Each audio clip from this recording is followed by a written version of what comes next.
Hey guys, it's Natasha and welcome to Natasha's Creations.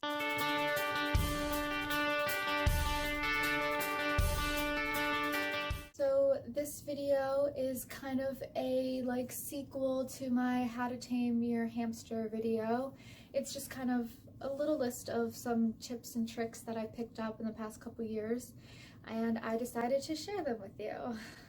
So the first tip is that every hamster is different and unique, and so the techniques that you use to tame your hamster might be different than what someone else would do.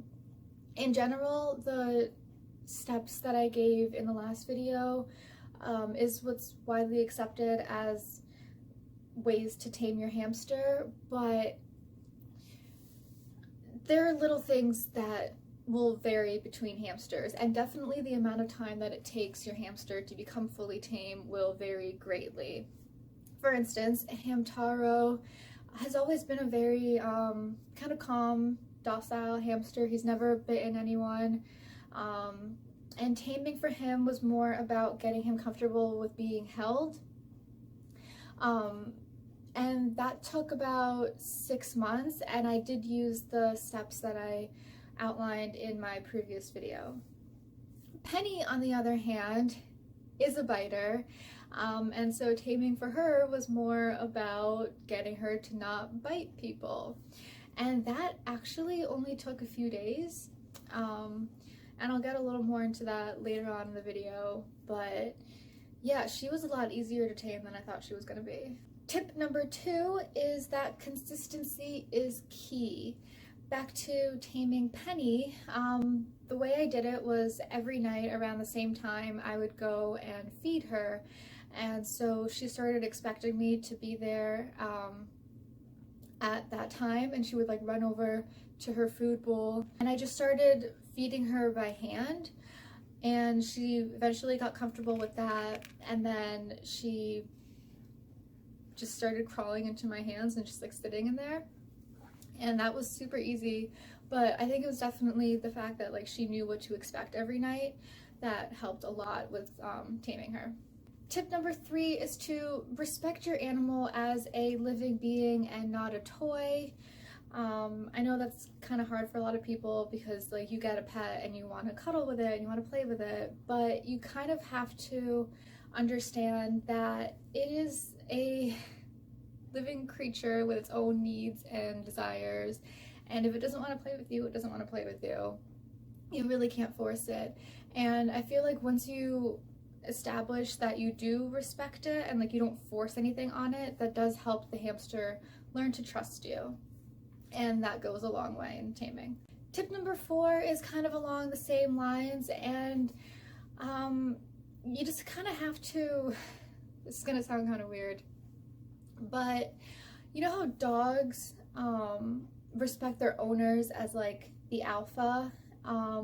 Hamsters are the opposite. So hamsters think that they're in charge, and they aren't like dogs who want to please you. They're not constantly craving human interaction.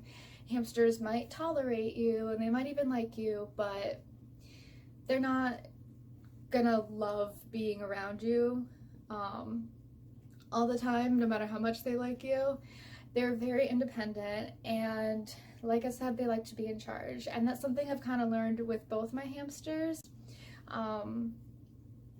If I have to try to work around their schedules, so I feed them when they wake up, so I'm not waking them up and disturbing them. When Hamtaro wants to come out, he'll let me know. He'll start scratching at the door, or he'll stand there and wait, and if he doesn't and I'm hey, you want to come out, he'll walk away, and if I try to force him out, that'll make him really uncomfortable. And it's just little things like that. Just basically, they're in charge.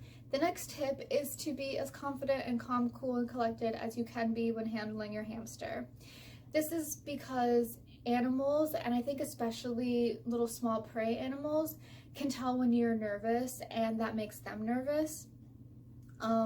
Because a nervous person or a nervous any kind of animal will exhibit a fight or flight response, and either of those responses could be very dangerous to your hamster. So they can tell if you are getting a little tense or nervous around them, and that makes them nervous because you could fight them, like you could easily kill them, or you could flight and drop them and they could also get hurt.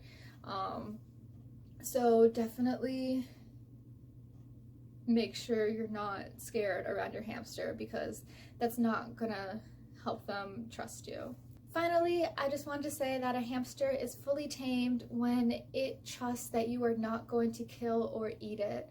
So if the hamster crawls onto your hand, if it's perfectly fine being picked up or held, then you're good. It's fully tamed.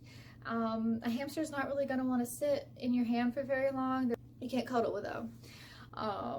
They are very active, and it's totally normal for a hamster to not want to just hang out with you for long periods of time. They get bored really easily.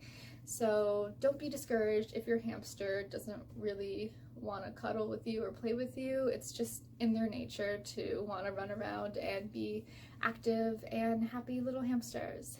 So those were my little tips and tricks when it comes to taming your hamster. I hope you learned something and enjoyed this video.